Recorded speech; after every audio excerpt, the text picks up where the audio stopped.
Liquor policy scam కేసులో ED అదనపు charge sheet ను పరిగణనలోకి తీసుకుంది ఢిల్లీ రౌజ్ ఎవెన్యూ కోర్టు. ఈ నెల 12న ఢిల్లీ సీఎం కేజ్రీవాల్ ను కోర్టులో హాజరుపరచాలని ఆదేశాలు జారీ చేసింది. 8వ సప్లిమెంటరీ ఛార్జ్ షీట్ లో ఆమ్ ఆద్మీ పార్టీ కేజ్రీవాల్ పై అభియోగాలు దాఖలు చేసింది ఈడీ. ఆప్ పార్టీని లిక్కర్ కేసు నిందితుల జాబితాలో చేర్చింది. Delhi liquor policy scam case ప్రస్తుతం కొంత వేగం పుంజుకున్నట్టుగా మనం అర్థం చేసుకోవచ్చు. ఈడీ అదనపు ఛార్జ్ షీట్ దాఖలు చేసింది. దీన్ని పరిగణనలోకి తీసుకుంది ఢిల్లీ రౌజ్ ఎవెన్యూ కోర్టు. ఈ నెల 12న ఢిల్లీ సీఎం కేజ్రీవాల్ ను కోర్టులో హాజరుపరచాలని ఆదేశాలు జారీ చేసింది. 8వ సప్లిమెంటరీ ఛార్జ్ షీట్ లో ఆమ్ ఆద్మీ పార్టీ కేజ్రీవాల్ పై అభియోగాలు దాఖలు చేసింది ఈడీ. ఆప్ పార్టీని లిక్కర్ కేసు నిందితుల జాబితాలో చేర్చింది.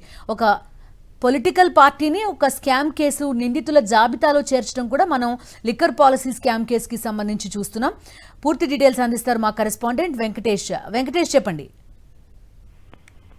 ఢిల్లీ సీఎం అరవింద్ కేజ్రీవాల్ పైన మరొక ఛార్జ్ షీట్ దాఖలు చేసింది. సప్లిమెంటరీ ఛార్జ్ షీట్ ను ఈడీ దాఖలు చేసిన ఛార్జ్ షీట్ ను ఈ రోజు కాగ్నిజెన్స్ లోకి తీసుకున్నట్టుగా కోర్టు ప్రకటించింది. ఆ నేపథ్యంలో ఈ నెల 12వ తేదీన తమ ముందు అరవింద్ కేజ్రీవాల్ ను ప్రవేశపెట్టాలని రౌజ్ ఎవెన్యూ కోర్టు ఆదేశించింది. అలాగే ఈ రోజు మరొక ఛార్జ్ షీట్ 8వ ఛార్జ్ షీట్ ని కూడా ఈ కేసులో ఈడీ దాఖలు చేసింది. ఈసారి చౌహాన్ అనేటువంటి బిజినెస్ మ్యాన్ పైన దాఖలు చేసినటువంటి పిటిషన్ కూడా ఛార్జ్ షీట్ ను కూడా ఈ రోజు కోర్టు కాగ్నిజెన్స్ లోకి తీసుకున్నటువంటి పరిస్థితి. సో వరుసగా ఈడీ ఛార్జ్ షీట్లు దాఖలు చేస్తూ వస్తుంది. సో దాదాపు ఈ మొత్తం దర్యాప్తు ప్రక్రియ కూడా దాదాపు చివరి దశకు చేరుకున్నటువంటి పరిస్థితి మనం చూస్తున్నాం.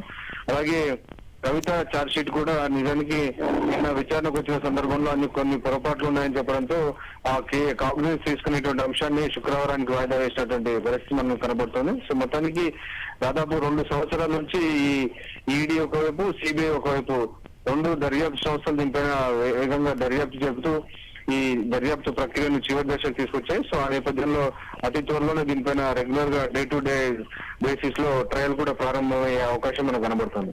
Okay Venkatesh, thank you.